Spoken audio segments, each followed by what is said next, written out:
Hare Krishna, dear devotees. Thank you so much for joining. Let's get started. Om Namo Bhagavate Vasudevaya. Om Namo Bhagavate Vasudevaya. Om Namo Bhagavate Vasudevaya. Narayanam namaskrityam naram chaiva narottamam devim saraswatim vyasam tato jayamudire. Nashtiprayeshu bhatreshu nityam bhagavata sevaya bhagavati uttama shloke bhaktir bhavati naishtihi. Krishnaya Vasudevaya Devaki Nandanaya Cha Nandagopakumaraya Govindaya Namo Namaha. Om Ajnanatirandhasya Jnananjana Shalakaya Chakshurunmilitam Yena Tasmai Shri Gurave Namaha. Shri Chaitanya Manobhishtam Sthapitam Yena Bhutale Swayam Rupa Kadamayam Dadati Swakadantikam.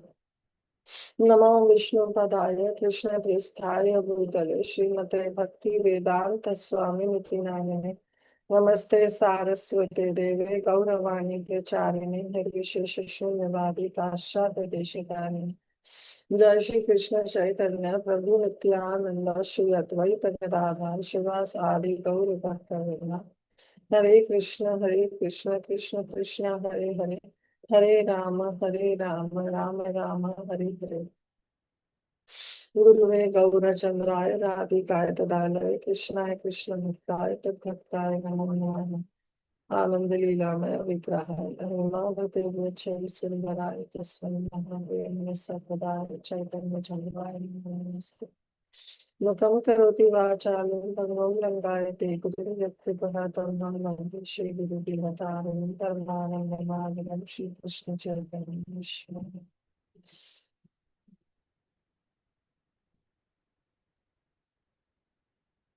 My humble obeisances to each and every one of you. Vancha kalpatarubhescha kripasindhu bhayevacha patitanam pavanebhyo vaishnavebhyo namo namaha. Ananta Koti Vaishnavinde ki jai, Srila Prabhupada ki jai, Granthraj Srimad Bhagavatam ki jai, all the assembled Vaishnavas ki jai. Hare Krishna, dear devotees. So let's get started. We are in the second canto of Srimad Bhagavatam, and in this second canto we are almost done with the fourth chapter. Today we will start the fifth chapter, but 2 verses were left in the fourth chapter, so we'll first cover those 2 verses and then we'll try to cover some verses from the fifth chapter of second canto. So in the fourth chapter, we saw that how Parikshit Maharaj, he asked the questions from Sukadev Goswami. Anyone remembers what were the 2 questions, what Parikshit Maharaj asked? What should a man do while he is dying, and what should he chant? That was already covered. That Sukadev Goswami has already explained. After explaining those questions, Parikshit Maharaj again asked this question. Hare Krishna Mataji. Yeah, Sabhabali Mataji, go ahead. How does the Lord create, maintain, and destroy this universe? And, how does he enact primary and secondary creations? So how? Thank you. So how does the Lord create this universe? How does he maintain and how does he analyze this universe? Through the help of his energies, I want to know this. So these are the questions. How he does the primary creation and how he carry out the secondary creation with the help of demigods and Prajapatis. Sukhdev Goswami was very happy listening to these questions, and he said that yes, I will try to explain. But then Sukhdev Goswami said, why you are asking me? First of all, he asked this, that unnecessary, why you are asking me this question? Just now you already said that the Lord's activities are inconceivable. It's achintya. So what is your point in asking this question from me? Then Parikshit Maharaj said, because you are a great devotee of the Lord. You are also well versed in all the scriptural truth, and you have realized it. So therefore, the pure devotee of the Lord realizes everything. The Lord reveals everything to his pure devotee. So he said, therefore, I'm asking you, and you please honor my request and answer these questions. Sukhdev Goswami said, of course, I will definitely answer all your questions, but before that, he performs Mangalacharan. Right, and he offered his obeisances unto the Supreme Lord. And we saw that how beautifully he offered Mangalacharan, saying that Krishna is all auspicious and one should always surrender unto Krishna. After describing and glorifying Lord Shri Krishna and offering his Mangalacharan words, then Sukhdev Goswami, he continues. And then I'll just share my screen. So after performing his Mangalacharan, means offering his obeisances to Lord Shri Krishna, now he wants to take safari. Yeah, now he wants to take obeisances or permission from his guru. Right? That is also very important. In Chaitanya Charitamrita also we saw this, that how Krishnadas Kaviraj Goswami also, he takes the order of his guru as well as Krishna before explaining this.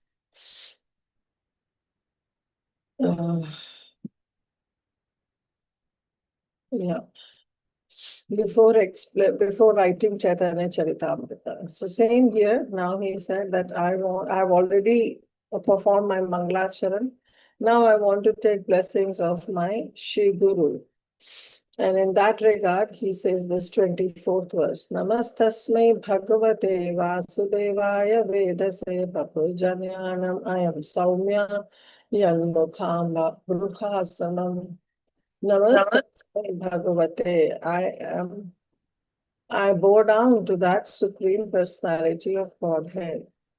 That Personality of Godhead, Vasudevaya Vedase.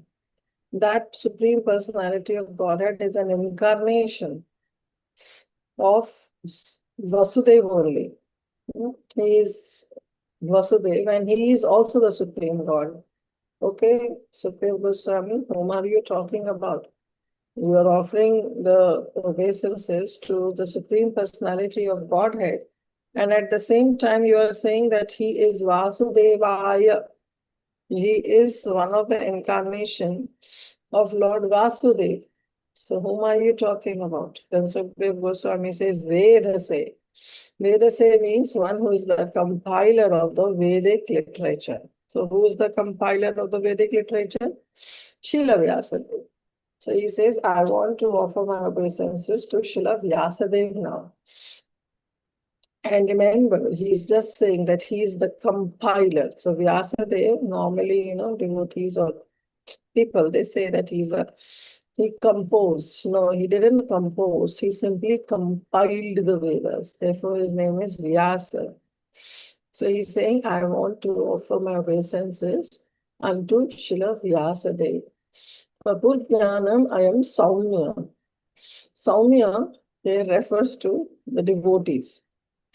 He's saying the devotees, they drink Prabhujnanam, they drink this knowledge.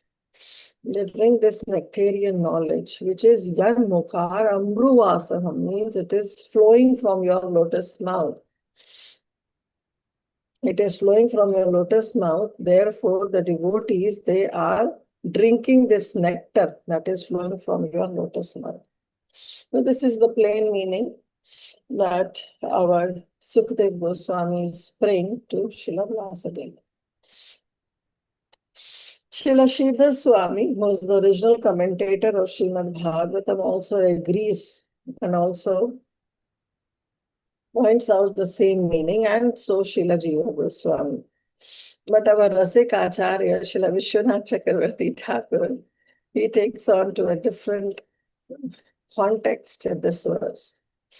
In this verse, he says that Saumya, yes, he agrees to what Srila Swami says, he agrees to what Srila Jiva Goswami says, that our Sukadev Goswami is offering respects to his Guru Srila Vyasadeva, who is the avatar of Vasudeva. Therefore, he is known as Vasudevaya. And he is making all the devotees drink this nectar because that nectar is flowing from his mouth. So all the devotees are drinking this nectar. But here he says, Srila Vishwanath Chakravarti Thakur, he says that Saumya can also refer to gopis, and Vasudev can refer to Krishna. So when Vasudev refers to Krishna and Saumya refers to gopis, then this jnanam means filled with knowledge. But the nectar that is coming out from the adhara, from the lips of Lord Shri Krishna, from his lotus mount. And that is the rasa, that is the mellow, the devotional, the conjugal mellow that is coming out from the lotus mount of Lord Shri Krishna. And in the form of all the skills that he has in music, in art, and there in dance, in performing Rasa Leela. So the gopis, they are now fully realizing all this nectar from the adhara, from the lotus mouth of Lord Shri Krishna. And so Srila Vishwanath Chakravarti Thakur says that we should always follow these footsteps of these gopis because they have realized the highest nectar that is coming out from the adhara, from the lotus mouth lips of Lord Shri Krishna. This is again the confidential meaning, or you can say the rasik bhav of our Acharya. Somebody can read the translation. Hare Krishna Mataji. I offer my respectful obeisances unto Srila Vasudeva, the incarnation of Vasudeva, who compiled the Vedic scriptures. The pure devotees drink up the nectarian transcendental knowledge, dropping from the lotus-like mouth of the Lord. Thank you, Padmini. In pursuance, Srila Prabhupada Ki Jai, Prabhupada writes in the purport, in pursuance of the specific utterance Veda say, refers to the compiler of the system of transcendental knowledge. Srila Sridhar Swami has commented that this is an offering to Srila Vyasadeva, who was an incarnation of Vasudeva. And Srila Jiva Goswami also agreed to this. But Srila Vishwanath Chakravarti Thakur made further advance, namely that the nectar from the mouth of Lord Shri Krishna is transferred to his different consorts, the gopis. And thus they learn the finer arts of music, dance, dressing, decoration, and all such things which are relished by the Lord. Since music, dance, and decorations enjoyed by the Lord are certainly not anything mundane, because the Lord is addressed in the very beginning as para, not transcendental.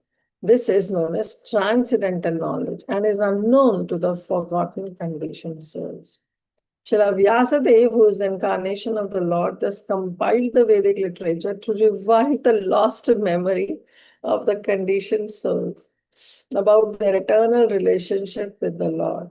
One should therefore try to understand the Vedic literature or the nectar that is transferred by the Lord to his consorts in the conjugal humor from the lotus-like mouth of Srila Vyasadeva or Sukadeva. So we will see in the future also in the 10th canto, all this will be described by Srila Sukadeva Goswami to Parikshit Maharaj. Had it been something about the mundane relationship between Lord Shri Krishna and gopis, why do you think that a personality who is in the renounced order of life, like Sukadeva Goswami, the Mahabhagavat, would spend his time in telling and explaining these pastimes, these conjugal relationships between Krishna and gopis, to a person who has such a limited time? He is about to die. Parikshit Maharaj has maybe 2 more days left So why do you think that why Sukadeva Goswami describes this nectar? Because this is the real nectar. The nectar, the relationship between the gopis and Krishna is the real nectar, and it is transcendental. It is para. It doesn't fall under the category of mundane relationship.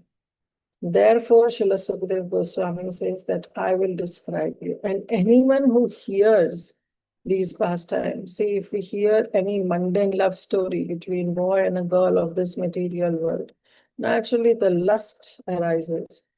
But when we hear these transcendental pastimes between Lord Shri Krishna and the gopis, which is transcendental, which is para, then whatever the lust that is there in the heart of the conditioned soul is also destroyed.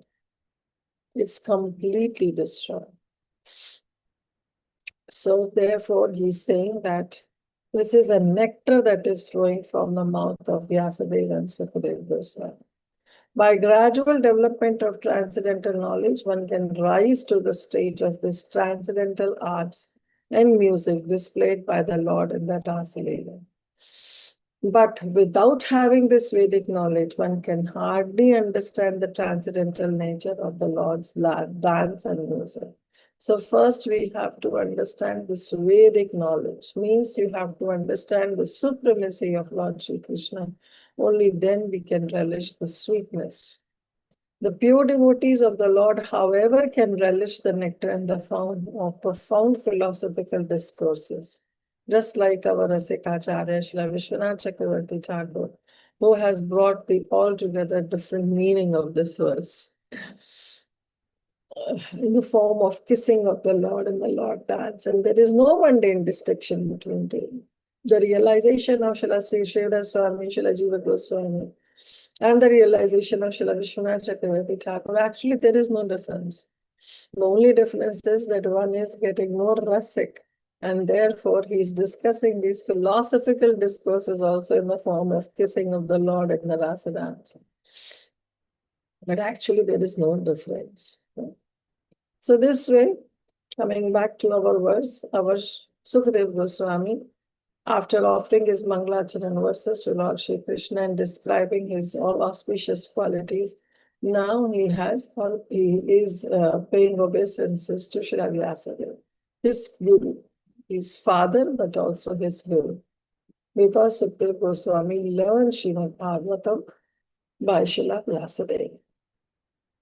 Text 25, which is the last verse of this chapter.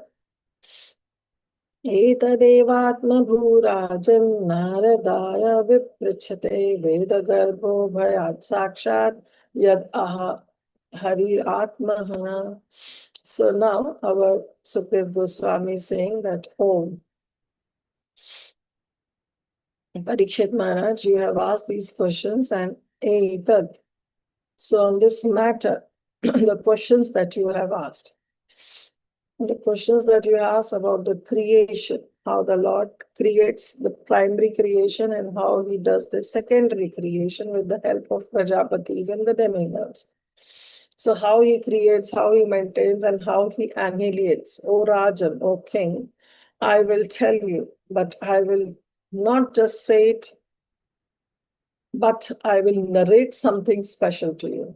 Okay, what are you going to narrate, Srila Sukadeva Goswami? Evatma bhu narada viprachate. The discussion, the dialogue, the conversation that happened between Atmabhu. Atmabhu means the firstborn living creature who is Lord Brahma, our Sampradaya Acharya of Gaudiya Vaishnavas. So he's saying that I will narrate you the conversation that happened between Lord Brahma and Narad, and between Narada. Because Naradaya viprachate, Narad Muni also asked these questions, the similar questions that you are asking me was asked by Narad Muni to his father, Brahmaji. Veda Garbho Vyat Sakshat. Why he asked Brahmaji? Because Narad Muni says that Lord Brahma is Veda Garbha Vyat Sakshat. He has directly been instructed by Lord Shri Krishna, and he is Veda Garbha. Veda Garbha means impregnated. So Lord Brahma was actually impregnated with this Vedic knowledge right from his birth. So we know that Brahmaji didn't have the ordinary birth that a mere mortal soul has in this material world. Brahmaji simply found himself on the lotus that came out from the navel of Garbhodakshai Vishnu. So he just appeared. And as soon as he appeared, he wants to know that what is the reason of his appearance. And therefore he meditated. So Lord Brahma was actually impregnated by the Supreme Lord in this Vedic knowledge. Yad aha hariratmana, directly heard from the Lord Hari. So therefore, Sukdev Goswami says that these questions, Viprichitte, have been inquired by Narad Muni to his father, Atmabu, Lord Brahma. And this Lord Brahma, he was impregnated in this Vedic knowledge directly from the Lord Hari. And therefore, I'll narrate you the entire conversation that happened, and that will lead to all your answers that you have asked, all the questions that you have asked. You'll get all the answers to those questions. Somebody can read the translation. My dear Hare king, Krishna Mataji. Go ahead, Mataji. Go ahead. Go ahead. my dear king, Brahma, the firstborn, on being questioned by Narada, exactly appraised him on this subject as it had been directly spoken by the Lord to his own son, who was impregnated with Vedic knowledge from his very birth.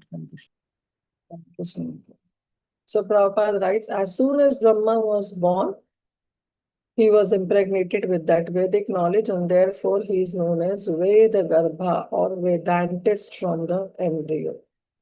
Without Vedic knowledge, a perfect, infallible knowledge, no one can create anything. All the scientific knowledge and perfect knowledge, they are Vedic. One can get all types of information from the Vedas. And as such, Brahma was impregnated with that all perfect knowledge so that it was possible for him to create. Thus, Brahma knew the perfect description of creation as it was exactly appraised to him by the Supreme Lord Hari. Brahma, on being questioned by Narada, told Narada exactly what he heard directly from the Lord. So, Lord Hari explained this to Brahmaji.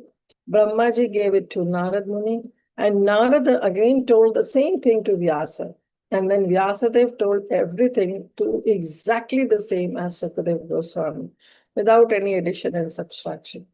And Sukadeva Goswami here in that assembly with Parikshit Maharaj is going to repeat the same thing as he heard from Vyasa.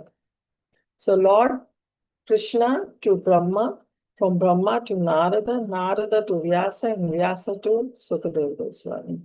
So this is known as disciplic succession.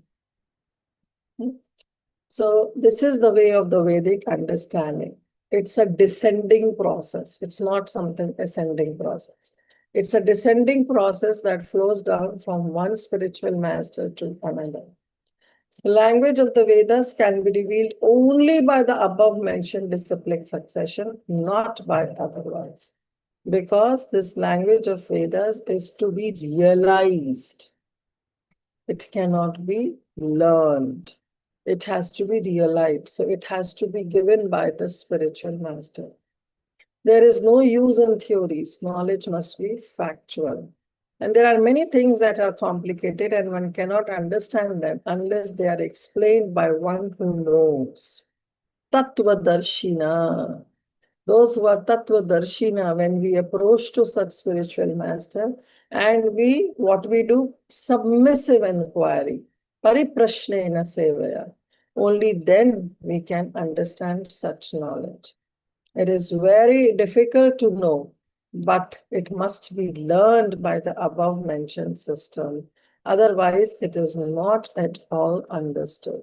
If someone says that, well, I can study the Vedas and I can come to my own understanding, well, Prati shloke prati akshri nana artha kare. Krishna tulya bhagavata vibhu ashray. This Bhagavat or any this Vedic knowledge, it's very, very difficult to understand.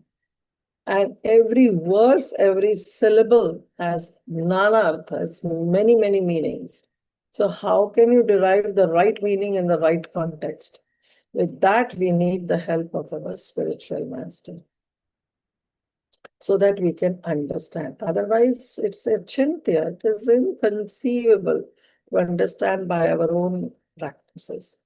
Sukdev Goswami therefore prayed for the mercy of the Lord so that he might be able to repeat the very same message that was spoken directly by the Lord to Brahma and what was directly spoken by Brahma to Narada. So this is also very important, that whenever we speak something about these transcendental knowledge, we should not bring our own thoughts in between. We should have the evidence, we should have the proof of what we are speaking from the Shastras, and we should completely abide by the Shastras. Why? Because even the spiritual master, he will not impart any knowledge without considering from the Shastras. The spiritual master who is Shastric is the bona fide spiritual master. So everything has to be Shastric. We should not concoct our own meanings, our own ideas, or our own thoughts. Yes, there may be different realizations that a devotee can get. So devotee can add their own realizations, but those realizations should also be backed up by the Shastras. We should not come to the realization, oh, Krishna is not blue in color, he is somewhat red in color, or he is green in color. That's not the idea. The idea is even the realizations have to be very, very Shastric. Therefore, the statements of creation explained by Srila Sukdev Goswami are not at all as mundaners suggest, theoretically, but they are perfectly correct. Why? Because it is coming down in a parampara. And one who hears these messages and tries to assimilate them gets perfect information about the material creation. So here our Sukdev Goswami, when he heard these questions from Parikshit Maharaj, he was very happy because this is going to lead to the further conversation in glorifying whom? In glorifying Lord Shri Krishna only. So anything that glorifies Lord Krishna is Krishna Katha. And that is what Srila Sukdev Goswami was there in that assembly, to speak Krishna Katha, so that he can speak and Parikshit Maharaj, through the process of Shravan, can relish this Krishna Katha. Thus ends the Bhaktivedanta purpose of the second canto, fourth chapter of Srimad Bhagavatam, entitled The Process of Creation. Now, in text number 5 that we are going to start, is entitled The Cause of All Causes. Sarva Karana Karanam. Who is the Sarva Karana Karanam? Lord Ishvara, the Supreme Lord Shri Krishna. But here we'll see what discussion took place between Shri Narad Muni and our Brahmaji. Something. Okay. The cause of all causes. So now our camera that was there in that assembly near the banks of river Ganga with Parikshit Maharaj, Srila Sukdev Goswami, and all the rishis, all the sages that have assembled. Our camera is now shifted to Satyalok, to Brahmaji's abode, where Lord Brahma is there, and Narada, who is his son, approached Lord Brahma.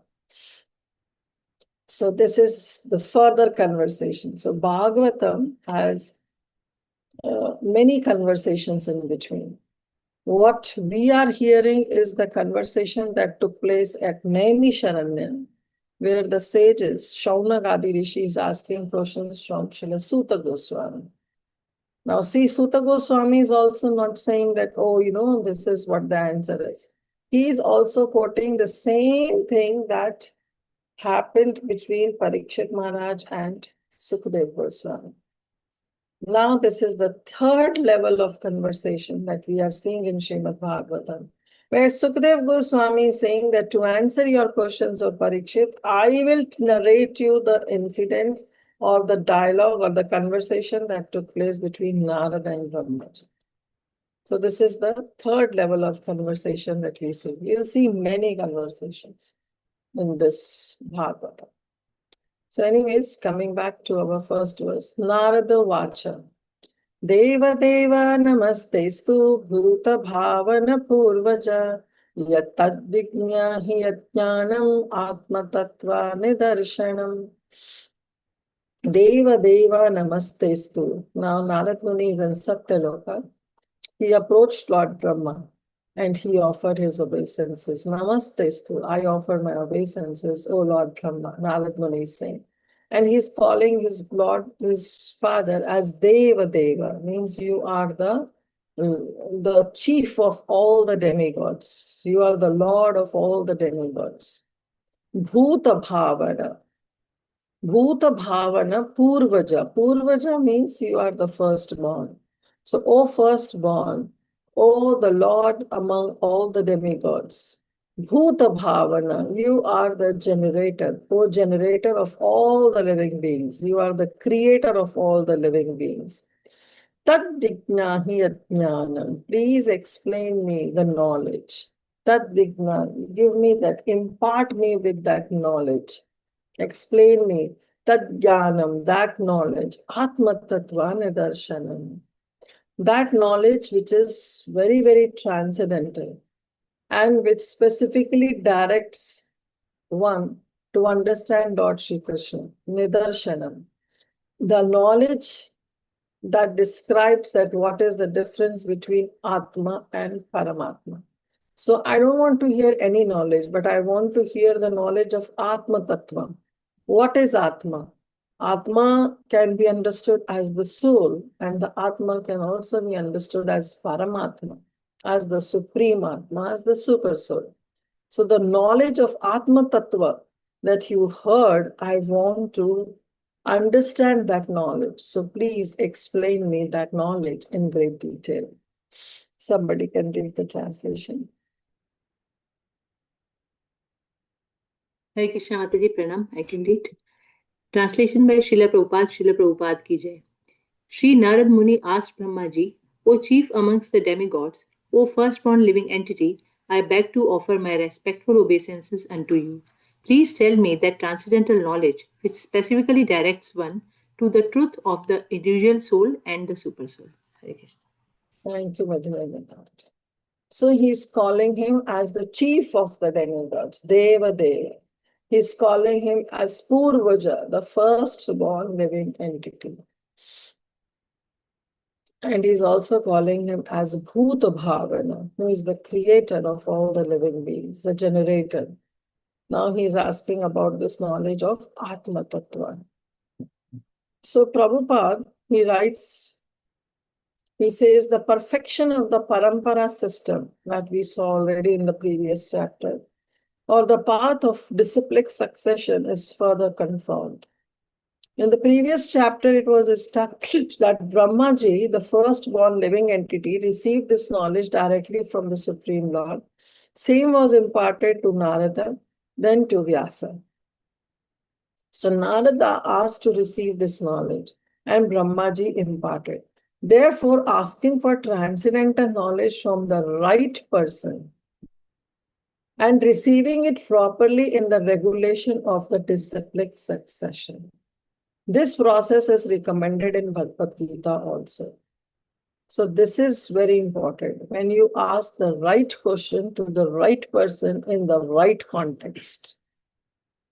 See, Parikshit Maharaj asked these questions because he wants to know about this creation, how the Lord creates, how this material energy is there, how everything binds us, how we get entangled, how the secondary creation takes place. He wants to know everything.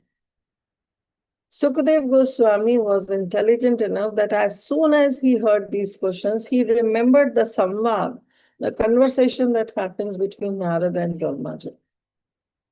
So immediately he brought up that conversation to back up his point, because he doesn't want to sound that as if he's speaking from his own whimsical thought.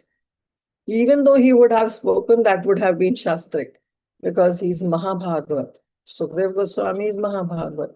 But still he's backing up and he's saying that I want to narrate you that entire incident that happened between Narad Muni and Brahmaji. So this is very important, how the inquisitive student, one who has this doubt, samshaya, approach a qualified spiritual master, approached a tattva darshina to receive this jnana. How? By surrender and submissive inquiries and service. Not in a challenging mood, not to test the knowledge of the spiritual master. That should not be the mood of a disciple.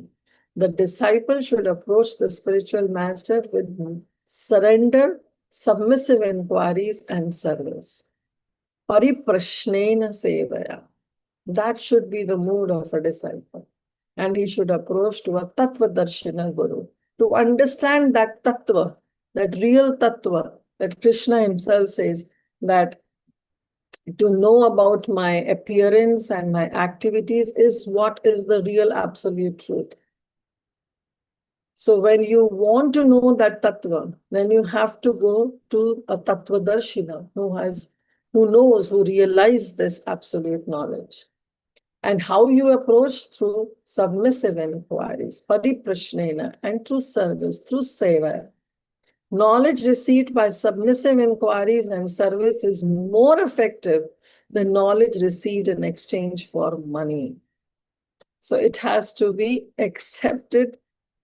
Yes, when we received this knowledge by submissive inquiries and service, it is more effective than knowledge that is received in exchange of money. A spiritual master in the line of disciplic succession from Brahma and Narada has no demand for dollars and cents.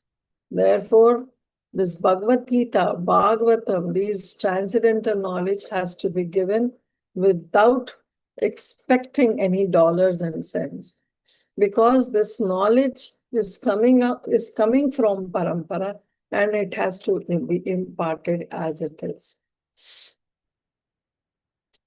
Anyone who takes money to impart this knowledge, and that money is used to earn one's livelihood, then that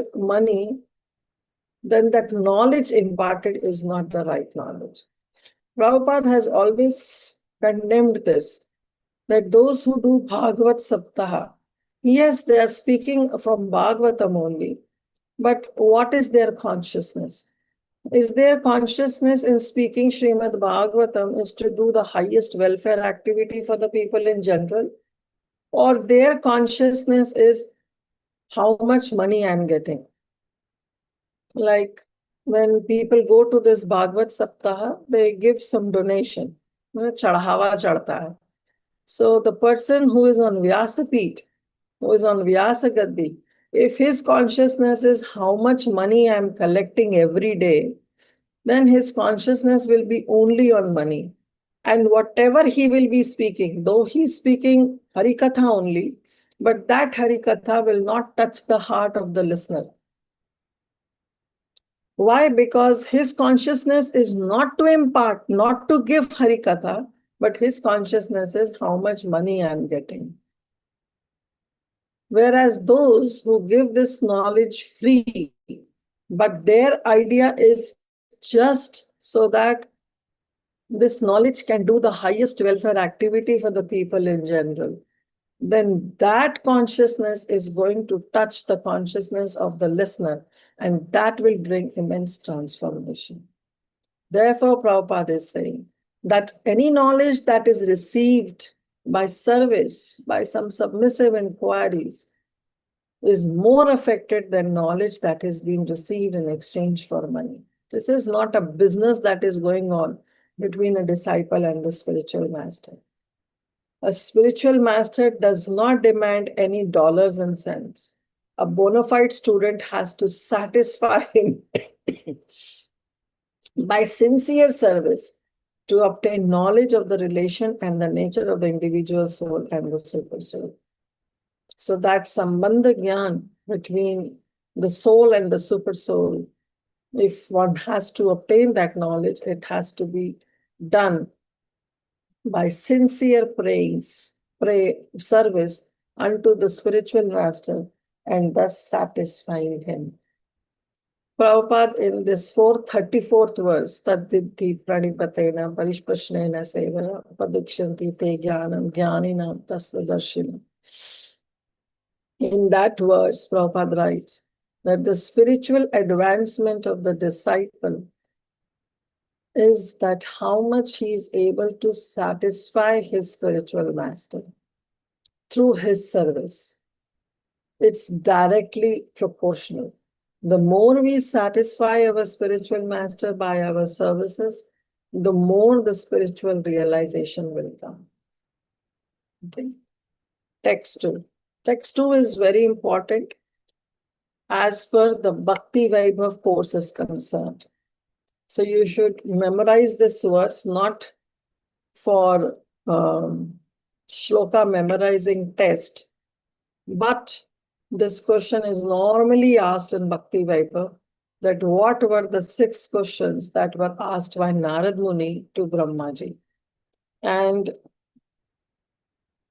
you should know all these questions in English, but in Sanskrit also you should know that what were the terms that is used. This is for yourself, but as a part of Bhakti Vaibhav, you should know all these 6 questions by heart. So please, at least the 6 questions you should be able to memorize what Narad Muni asked.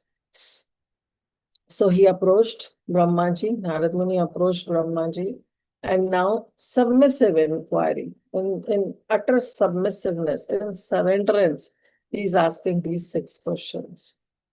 Yad rupam yad adhishthanam yata shrishtam idam prabho yad samstham yad param yadcha tat tattvam vada tattvataha. So our Narad Muni is addressing Brahmaji as Prabhu. Oh my father, oh my spiritual master, oh master. Prabhu means master. I want to know about these 6 questions. Tat tattvam vada tattvataha. This absolute knowledge that I am asking you, please describe factually in truth about this tattva. Very, very factually, please explain.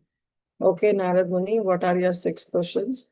Yad rupam. Yad rupam means that what is the rupa? What are the characteristics of this universe?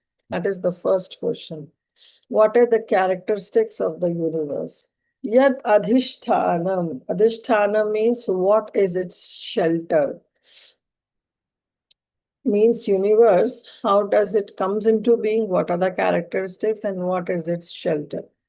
Yathashrishtam, how this universe is created.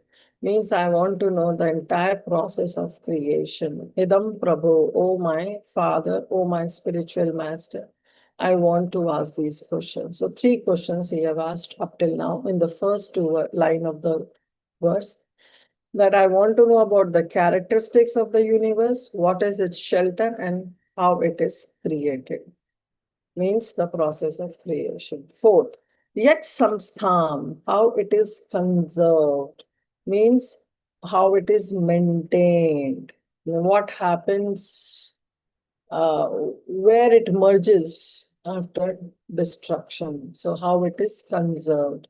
Yat param, what it depends upon. This universe, what it depends upon. Yatcha, and what it is composed of. I want to know the ingredients also. So tat tattvam vada tattvataha. Please explain this knowledge in truth, factually in truth. So 6 questions. What are the characteristics of the universe?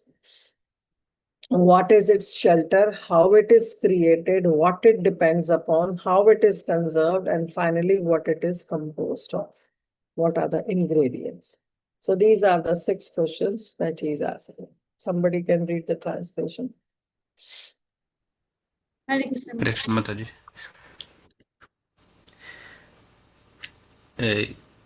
Can I go ahead, Mataji? Yeah, please go ahead. Hare Krishna. My dear father, please describe factually the symptoms of the manifest world. What is the background? How is it created? How is it conserved? And under whose control is all this being done? Thank you, Mataji. Hare Krishna. Thank you, Prabhuji.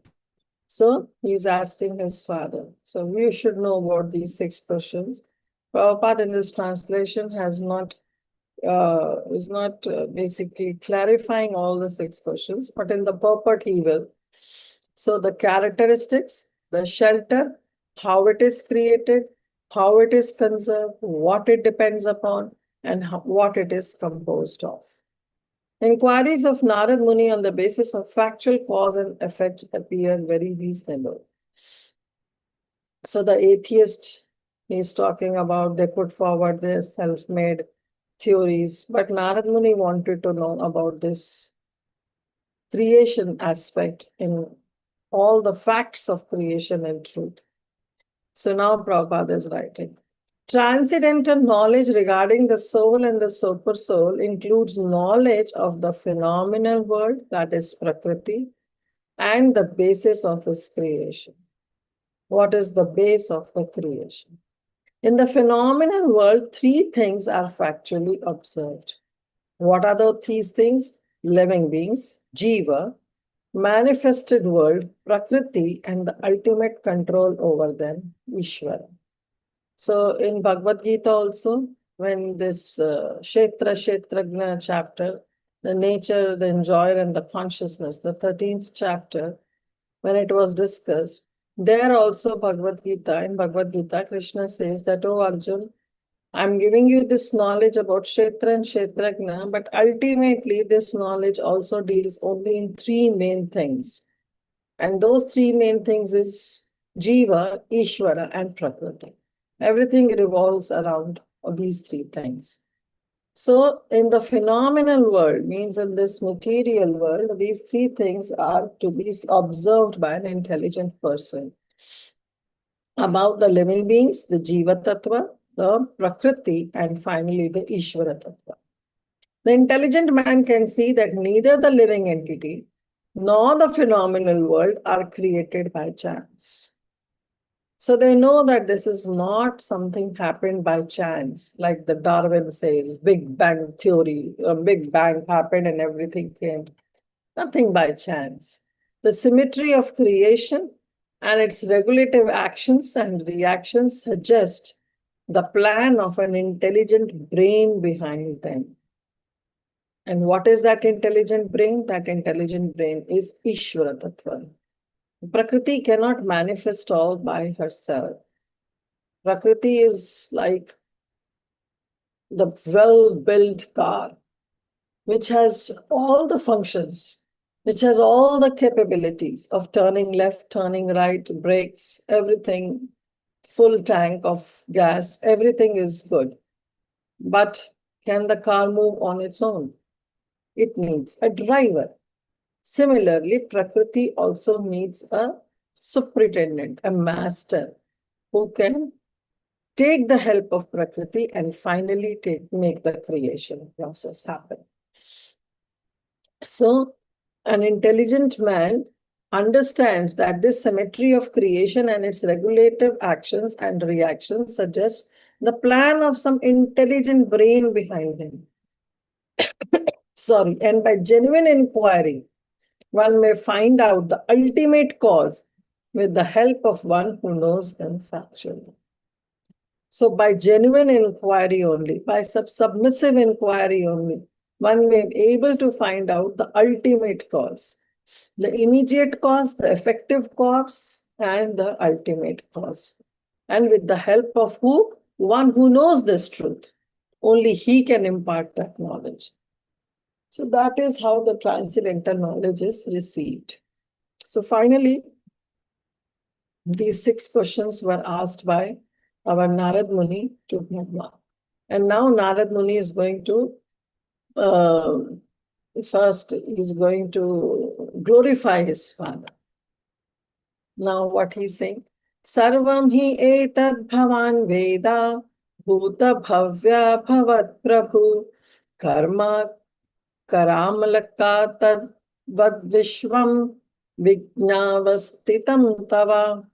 That, oh my Supreme Lord, oh my Father, Bhavan. Bhavan refers to, in a very respectable manner, oh your good self. Bhavan. Sarvam hi etat Bhavan Veda. You are the knower of everything. Sarvam hi etat. Certainly you know everything about this creation. Bhuta means all that has already been created. Bhavya, all that will be created in the future. Bhavat, and what is being created now. So you know, you certainly know, you have all this knowledge. Karamalaka means, Karamalaka means, refers to Amalaki. Amalaki means the walnut fruit. Kara means hand. Just like if I hold a walnut in my hand, that entire walnut comes in my palm. Kara means palm or a hand. And Amalaki means the walnut fruit. So just like the walnut comes in the hand of a person who holds that walnut, similarly he is telling, Vijnavasthitam tava, you have the entire knowledge of this Vishwam, of this entire knowledge of this universe, because it has been created by you only. So you are the creator of this universe. So therefore, this creator is in your hand, is under your kara. You are the holder of this entire universe. You have created, you are creating, and you will be. You know the future also, that what is to be created. So it is just like an amalaki means Amalaka refers to a walnut. Just like the walnut is in the grip of a person, similarly, this entire universe is under your grip. So therefore, please impart this knowledge to me. Yes, somebody can read the translation.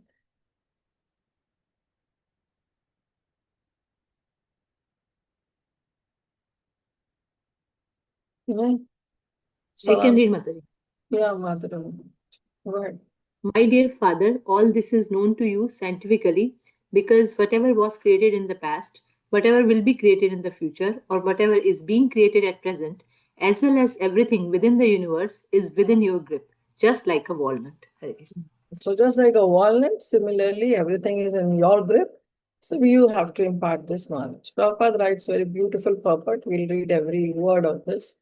Brahma is the direct creator of the manifested universe and everything within the universe. He therefore knows what happened in the past, what will happen in the future, and what is happening at present. These principal items, namely the living being, the phenomenal world, and the controller, are all in continuous action of past, present, and future. And the direct manager is supposed to know everything of such actions and reactions, as one knows about a walnut within the grip of one's palm. The direct manufacturer of a particular thing is supposed to know how he learned the art of manufacturing, where he got the ingredients, how he has set up, and how the products of the manufacturing process are being turned out. So Prabhupada is saying, just like a manufacturer of a big company, he knows that, first of all, how he learned this art of manufacturing, where he's getting all the ingredients, how he has set up this entire factory, and how the product in the manufacturing process are going to be turned out. Therefore, Brahma, who is the first living being, naturally, he's supposed to know everything about the creative functions. So he is Sarvam Etat, he is Bhuta Bhava Bhavat. So he knows everything about the past, present, and future, about this Vishwam, about this universe. Just like an Amalaka, there's a walnut in the hand, in the Kara. So he's asking these questions. Text 4. Yad Vijnano Yad Adharo Yat parastam yat atmakaha ekah srijashi bhutani bhuter evatma mayaya. So he is saying that yat vijnana, you have the knowledge. So that knowledge, yat adharo, what is the source? What is the adhar of that knowledge? What is the source of that knowledge? Yat parastam, under whose subordination you learned this knowledge. Yat atmakaha, and in what capacity you have used that knowledge. So how Narad Muni is asking these questions. This can be taken in a question form, as Srila Prabhupada has mentioned. But Srila Vishwanath Chakravarti Thakur says that this is also to be taken as a praise by Narad Muni to his father. That you are the source of that knowledge. You are the adhar of that knowledge. You are the real knowledgeable person, yad vijnana. And yes, parastam yad atmakaha. And you with your own atma, with your own knowledge, with your own understanding, you have ekasrijashi bhutani. You have created all this universe with the help of your own knowledge. Bhuter evatma mayaya, with the help of some material ingredients that have been provided to you. Some material elements, taking the help of those material elements, putting your own knowledge, the source of the knowledge, the source of that knowledge is also you, O Brahma. So you have created ekaha, as if look like that you are the only, all by yourself, all alone you are creating this entire universe. So what is that basis? I want to know. So Prabhupada, in the translation, he has explained that this is the questions that he is asking. That, my dear father, what is the source of your knowledge? Adhar, yat adhara, under whose protection? Vyadad vijnana, under what knowledge? What is the source of your knowledge? Under whose protection are you standing? And under whom you are working? What is your real position? Do you alone create all entities and material elements by your personal energy? So this is a question form, but it can also refers to our, like Srila Vishwanath Chakravarti Thakur says, that Narad Muni is now understanding that Lord Brahma is all in all. And he is praising Lord Brahma, that I feel that you are ekaha, you are supremely independent, and all alone you are creating everything without taking help from anyone. So in the purport, Srila Prabhupada writes, it was known to Sri Narad Muni that Lord Brahma attained this creative knowledge by undergoing severe austerities. So as such, he could understand that there was someone else superior to Brahmaji, who invested Brahma with the power of creation. Therefore, he asked all the above questions. Discoveries of progressive scientific achievements are therefore not independent. The scientist has to attain this knowledge of a thing already existing by the means of a wonderful brain that is made by someone else. Who that someone else is? The Supreme Lord. The scientist's brain is also not belong to scientist. It is by the Supreme Lord. The scientist can work with the help of such an awarded brain, but it is not possible for the scientist to create his own similar brain. Therefore, no one is independent in the matter of creation, nor is such creation automatic. It is not coming by chance. Text 5. Atman bhavasya tani na prabhavayam swayam atma shaktim avashtapya urnabhir ivaklamaha. Urnabhir refers to urna. Urna actually means the wool. So urnabhi refers to spider.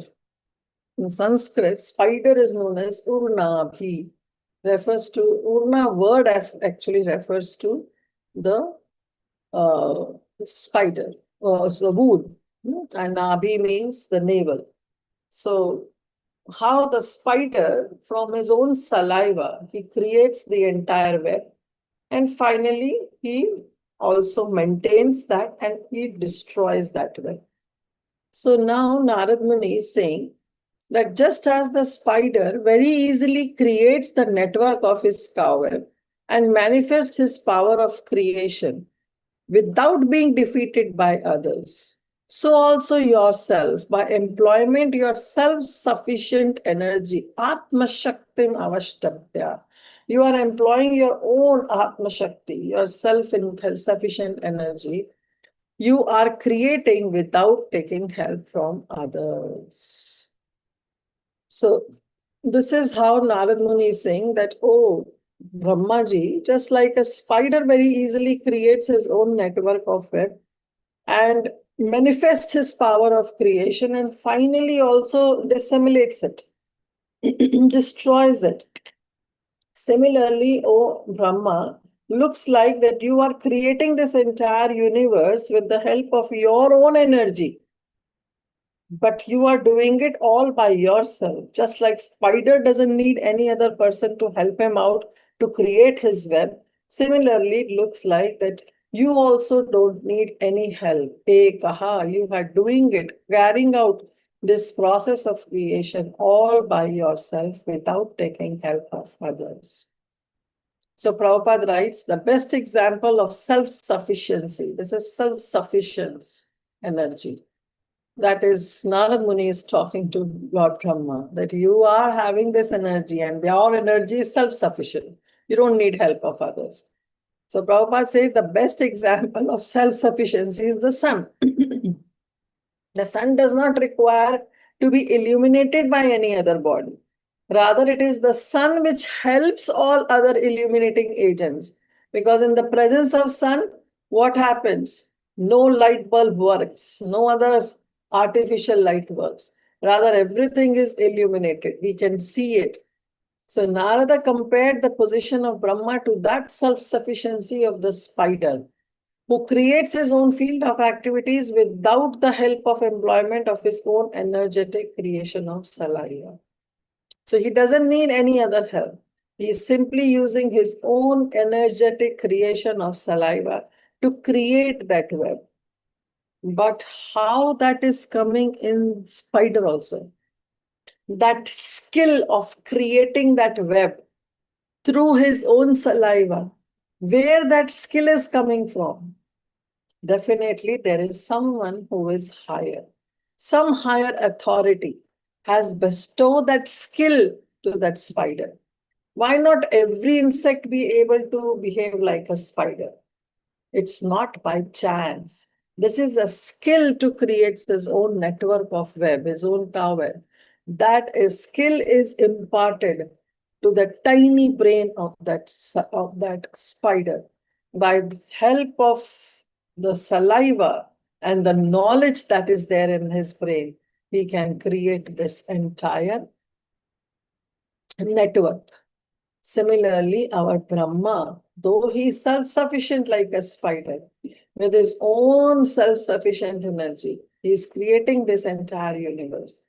But even Narad Muni knows that there is someone higher, and that's what Prabhupada is pointing out. Naham Veda Param Asmin Na Param Na Samam Vibho Nama Rupa Guner Bhavyam Sadasat Kinchid Anyataha. So now he is saying that I do not know. Narad Muni is saying, I don't know about in this world how param, superior, na param, inferior, or samam, equal. Means, O great personality, O Brahmaji, whatever you know about this, I don't know what is superior, what is inferior, and what is equal. Nama Rupa Guner Bhavam, all that is created in its Nam, in its Roop, and its Guna. Because anything that is created in this world will have some name. Name in the form of, in the human being, insect, birds, reptiles, there are different categories.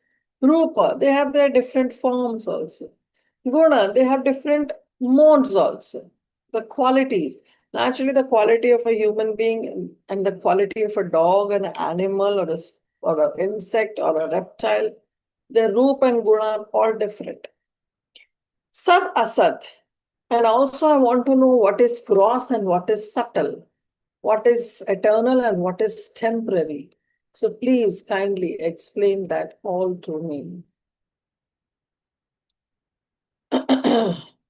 Someone can read the translation. Hare Krishna Mataji. Whatever we can understand by the nomenclature, characteristics and feature of a particular thing, superior, inferior or equal, eternal or temporary, is not created from any source other than that of your Lordship, thou so great. Hare Krishna. Thank you, Jit. So whatever is superior, such as human beings, and what are their qualities, what is gross and subtle, your good self, you know everything, from where it is coming from. And Narad Muni is saying that I feel that all is coming from you. It is not created from any other source than you yourself. You are so great. You are Vibhu. He's addressing Brahmaji as Vibhu. So Prabhupada writes, the manifested world is full of varieties, 8,400,000 species of life. And some of are superior and inferior to others.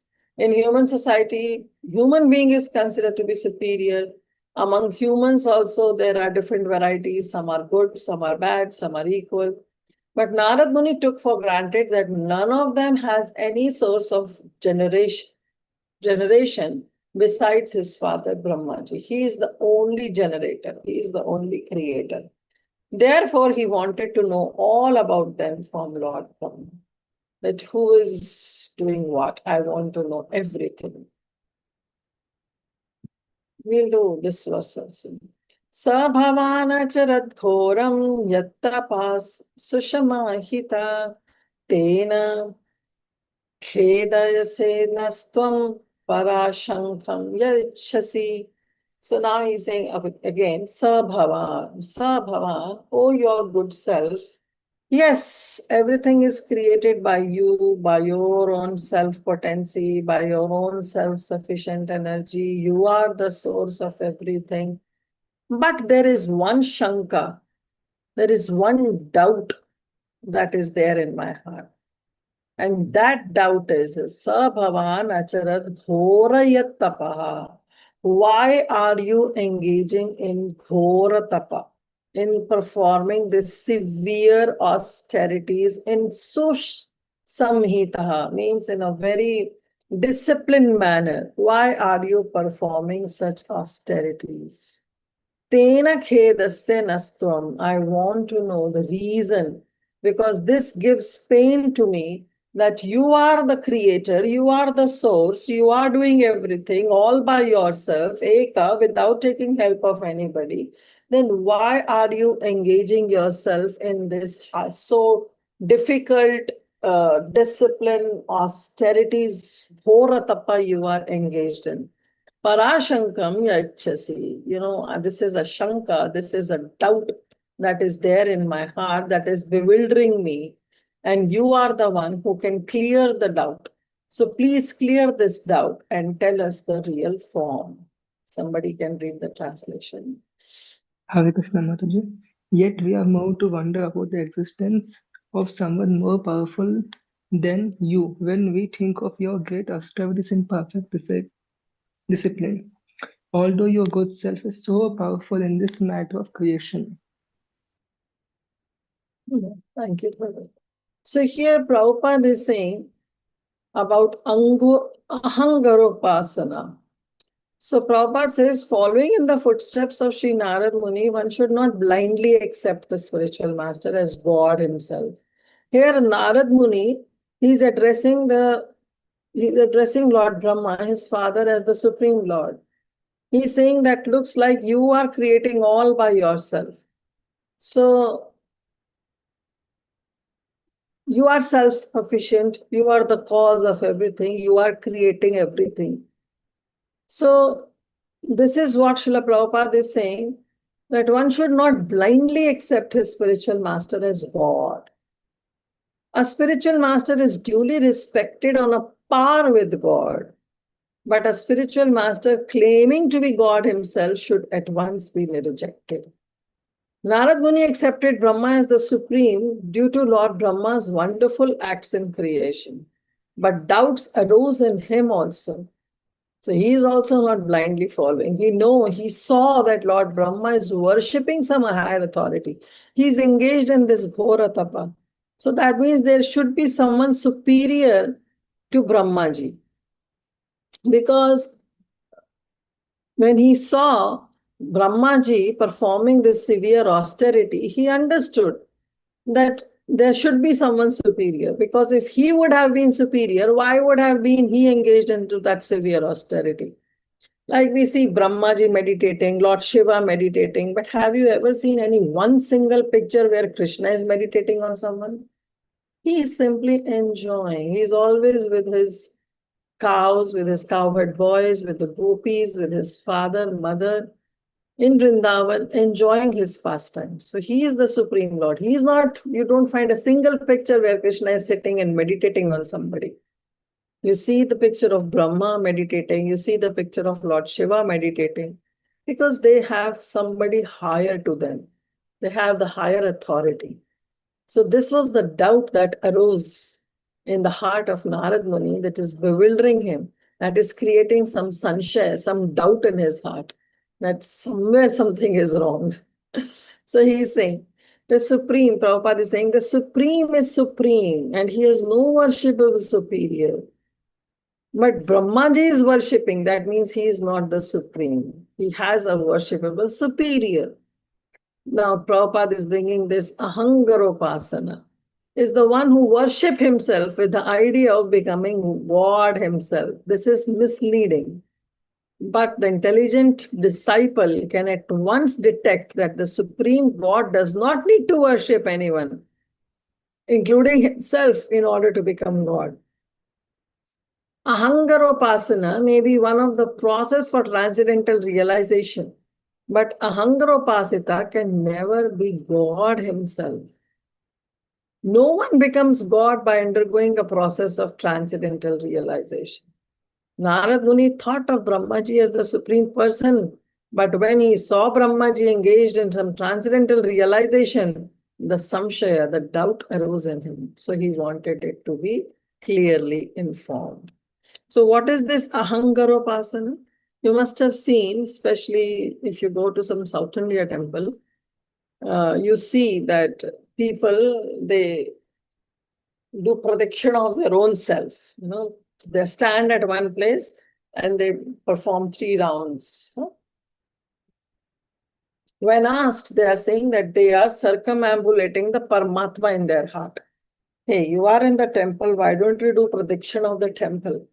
But they want to do prediction of their own Paramatma who is there in the heart. So Prabhupada is saying that yes, this Ahangaropasana may be one of the process of transcendental realization, but an Ahangaropasita, one who is performing that upasana, that process, can never be God himself. Can he ever become God just because there is Paramatma in the heart? There is a difference between Jiva and Paramatma. Jiva cannot become Paramatma at any point of time. And Narad Muni thought that, no, this is what I'm seeing my father doing it. And my father is engaging in that transcendental realization. He's meditating on somebody. So that means there should be someone superior. My father is not the supreme. Etan me prichata sarvam sarvajna sakaleshwara vijnahi yathaidvaidam aham buddhyanush sashitaha sashita. So anusashan, with anusashan, anusashitaha means in a proper way of learning, in a disciplined manner, with anusashan, with all following rules and regulations. Oh Brahmaji, he is calling him, Etan me prichata sarvam. Whatever inquiries I have made to you, I want to know everything that I have asked you. Sarvam Gya. Why? Because I am asking you because you are all knowledgeable. Sakaleshwara, and you are the supreme controller. Again, his calling is Ekala Ishwara. He's calling him Sakaleshwara, Ishvara, that you are the supreme controller. Therefore, aham buddhya anushasata. I want to understand this entire knowledge, the inquiries that I have out of inquisitiveness. I have asked you, please explain everything to me. Give me that complete knowledge without any obstructions. Means I want to comprehend everything completely. You are the Sakalishvara, you are all knowledgeable, you are the supreme controller. So please, whatever I have asked you, please tell me everything. And please teach me so that I can understand, because in future I will be sharing this knowledge. So I don't want to share that incomplete knowledge. I want to be taught in a very disciplined manner, and so that I can comprehend everything. Without any obstructions, please give me the answer and teach me in a very factual way, in the real truth way. Somebody can read the translation.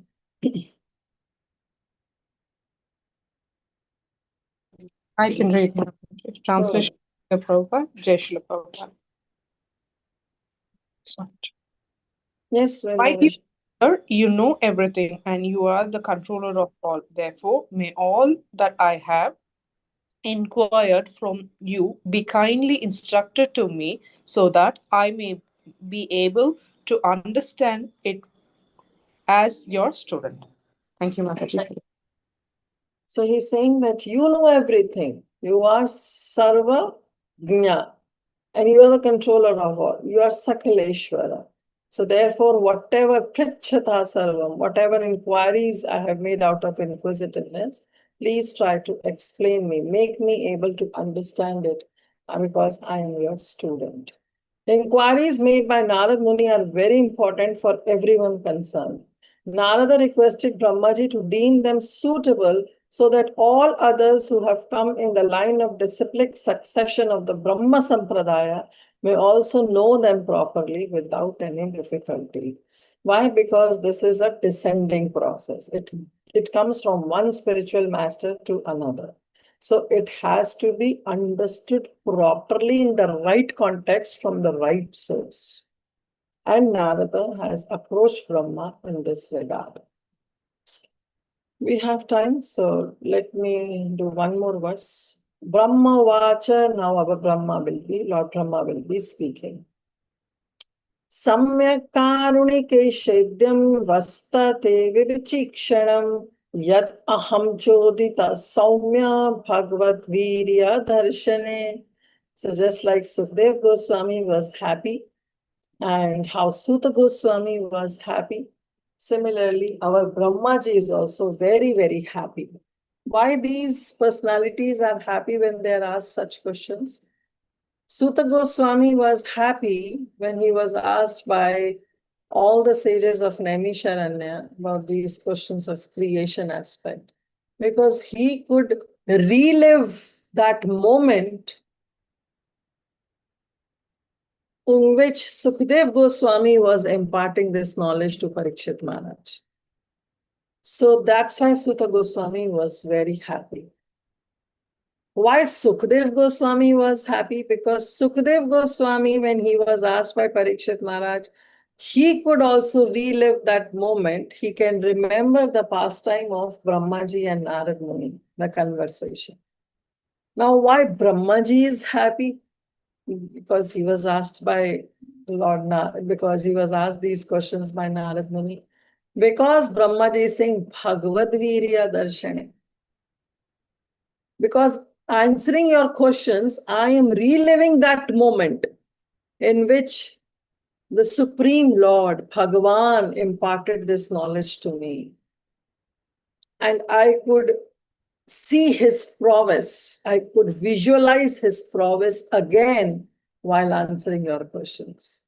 So this way, the spiritual masters or somebody who is asked these questions, they feel so happy because that gives them the opportunity to live that moment and to speak Hari Katha. So he's saying Samyak. Samyak means in a very, very ordained manner. Perfectly you have asked this question. And Karuniksha, you are very, very kind to me. So Brahmaji is praising Narad Muni now. You are very, very kind to me because very perfectly in a very ordained manner, oh Vatsa, oh my son, you have asked these questions. What questions? Vichikshitam. You have asked these questions out of your inquisitiveness. So you have been very kind to me. Why?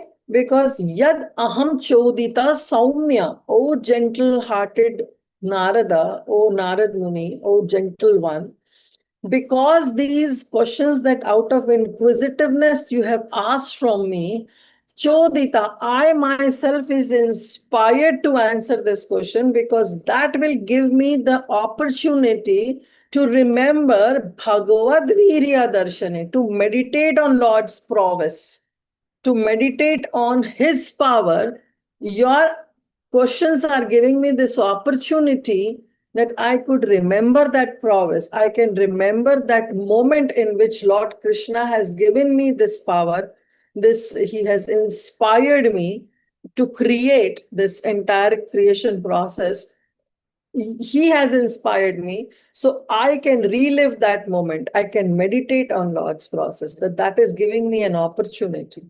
So therefore, our Brahmaji is very, very happy. Okay, somebody can read, then we can go. Lord Brahma said, "My dear boy, Narada, being merciful to all, including me, you have asked these questions because I have been inspired to see the powers of the Almighty Personality of Godhead." Thank you, Vita. So he's saying that you are very Karunika. Karunika means you are very, very merciful to me. So you are very, very kind. You are Saumya and you have inspired me. So by your questions, this is giving me an inspiration. So I'm very happy. Brahmaji, being so questioned by Naraji, congratulated him. For it is usual for the devotees to become enthusiastic when they are asked these questions concerning the Supreme Lord, because this gives them opportunity to speak Hari Katha. That is the sign of a pure devotee. Such discourses on the transcendental activities of the Lord purify the atmosphere in which such discussions are held, and devotees thus become enlivened while answering such questions. It is purifying both for the one who is asking question and for the one who is answering the question. The pure devotees are not only satisfied by knowing everything about the Lord, but they want to broadcast this information to others. And they want to see the glories of the Lord to be known to everyone. Thus, the devotee feels satisfied when such an opportunity is offered to him. That is the basic principle of missionary activities. This is a missionary activity because we are participating in the mission of Sri Chaitanya Mahaprabhu. We are participating in the mission of Lord Sri Krishna and Srila Prabhupada. So this is the basic principle of missionary activities, that whenever we get a chance, we want to glorify the Lord because we want everyone to know about the glories of the Supreme Lord.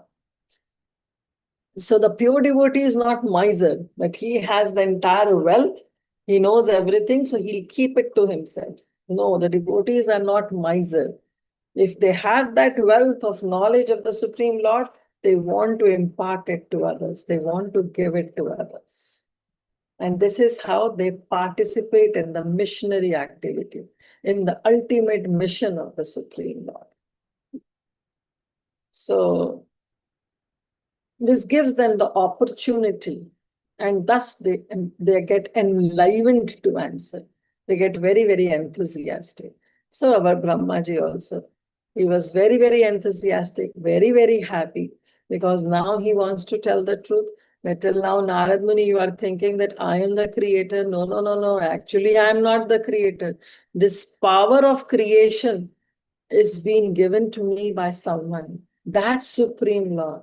And so let me glorify him, because I have been empowered by him to perform this process of creation. We'll stop here. It's only 3 minutes left. So we'll see if somebody has any question, and from 10th words onwards, we will start on Thursday. Okay, yes, Rupal Mataji, please go ahead. Hare Krishna Mataji. About that spider example, does it apply to our life self-sufficient, or is there any indirect message for us from that? No, there is no message. The only message which we have is that when we see that how spider is self-sufficient, we should understand that this self-sufficiency in the spider is also coming from the higher authority. The spider on its own, we see that the spider is creating the web, the spider is dissolving that web through his own saliva, but this is an art. This is a skill that is coming from someone higher, that is coming from the Supreme Lord. The skill is being imparted to the spider by the Supreme Lord. Otherwise, the spider would have not been able to do what he's able to do now. That's all we have to understand. Similarly, when we see someone very, very beautiful, someone very, very knowledgeable, someone very, very powerful, we should understand that this is also being bestowed by my Supreme Lord only. That's why they are beautiful. That's why they are powerful. That's why they are intelligent. Because after all, it is coming from my Supreme Lord. So that gives us the opportunity to remember the opulence of the Supreme Lord. Because he is the only Bhagavan. He is only the possessor of all the opulences. Rest, all the mere mortal souls are just getting some fractions of that opulence, and that too from the Supreme Lord. So nothing belongs to the mere mortal soul. Nothing belongs to the conditioned soul. Anything that they are able to do, it's because of the Supreme Lord. Even the knowledge, the brain that they are getting is also by the Supreme Lord. So this gives us the remembrance, the opportunity, to remember the Supreme. That's how we are. Yes, Madurai Mataji. Hare Krishna Mataji, Pranam. Thank you so much for a beautiful class. Mataji, in verse second, the 6 questions which were asked, Sanskrit as well as English, I missed the Sanskrit part for question 6, what it is composed of, the ingredients. So what's the Sanskrit word for that, Mataji? Because in word to word, I think it is not everything is there, right? But you did mention. Yeah. So yad rupam refers to the characteristics. Yad adhishthanam refers to the shelter. Yad srishtam refers to how it is created, means process of creation. Yad samsthan means how it is conserved. Yad param, what it depends upon. And finally, yad cha, what are the ingredients. Yacha is there. Okay. I wrote Yat Param and Yacha together. Okay. Got it. Thank you so much, Mataji. Yes, Sunil Prabhu. Hare Krishna Mataji, Dhanaswaram. Thank you so much, Mataji, for so beautiful class. Mataji, you just now mentioned that when we see others' opulence, when others is more beautiful, we should think that this opulence is bestowed by the my Supreme Lord.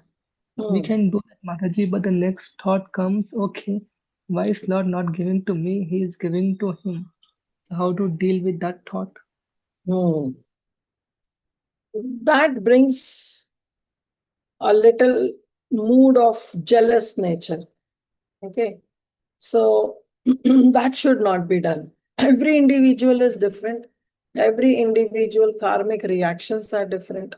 So we should understand that everybody is going through their own karmic reactions. First, we have to deserve, then desire. So idea is to first deserve, then desire. We don't deserve. That's why we have no adhikar to desire also. But seeing the prowess in others or seeing some opulence in others, if it is related to Krishna consciousness, then it helps us. We can take inspiration from such devotees. And if it is not related to Krishna consciousness, like I'll give you a simple example. If we are attracted by seeing the wealth of others, or if we are attracted seeing somebody's beauty, Now, this is nothing related to Krishna consciousness. So we should understand, well, they have certain karmic reactions because of which they are now bearing the results, the fruits of their karmas. Now, if someone is very, very knowledgeable, very, very shastric, or one is able to sing very melodiously in Krishna consciousness, then also we should be very happy that how that devotee sings so beautifully, how that devotee memorizes all the verses so nicely. But this is also actually my Supreme Lord only, who has bestowed, who has empowered that devotee to do so. In that case also, jealousy should not come. In that case, inspiration comes. That if that devotee is inspired, then let me also try. But when it comes to the material opulence, then we should think that, okay, anyways, they have certain piety, they have this wealth, they have this beauty, they have this name, fame.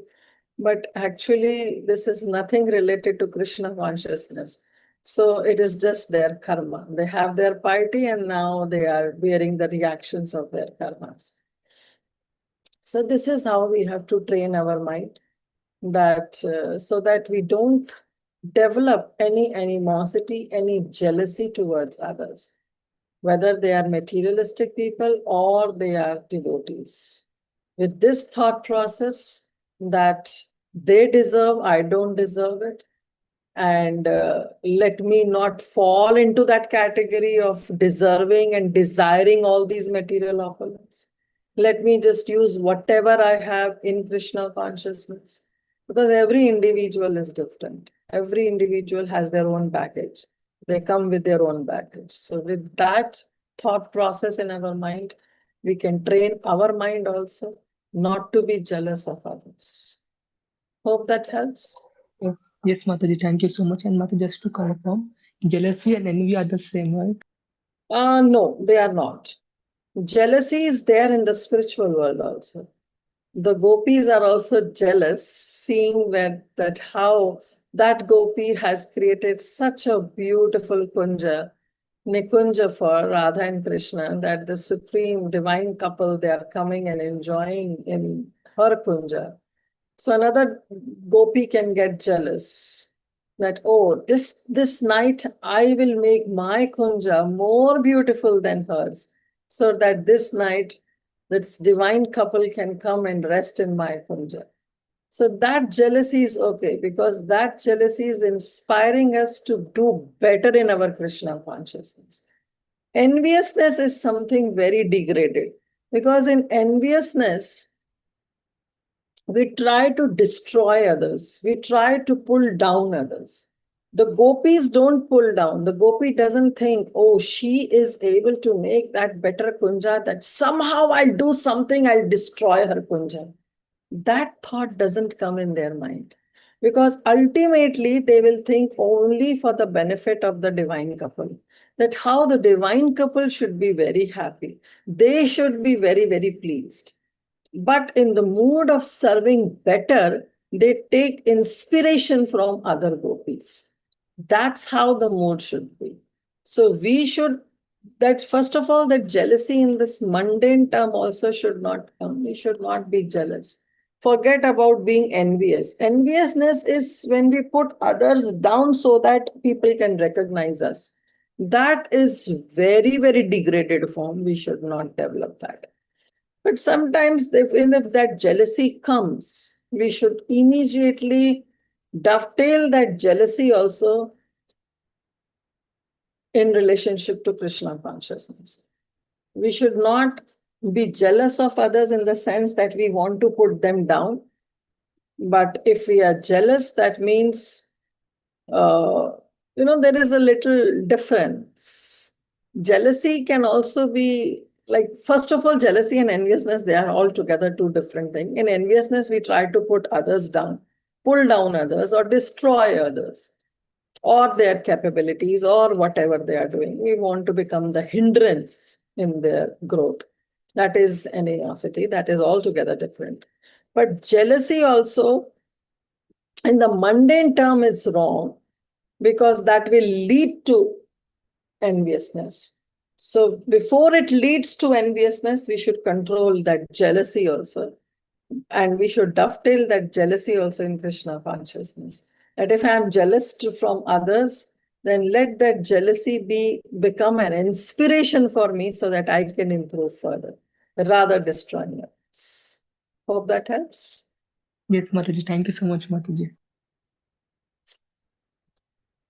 Okay, so we will stop here. Thank you all so much. So we'll continue from verse number 10 on Thursday. वाञ्छकल्पतरुभ्यश्च कृपासिन्धुभ एव च पतितानां पावनेभ्यो वैष्णवेभ्यो नमो नमः। अनंत कोटि वैष्णव वृंद की जय, श्रील प्रभुपाद की जय, ग्रंथराज भागवतम की जय, ऑल द presented Vaishnavas की जय। Hare Krishna. Thank you, dear devotees. Thank you, Mataji. Dandavat pranam. Hare Thank you so Thank you much, so much. Mataji. Hare Krishna.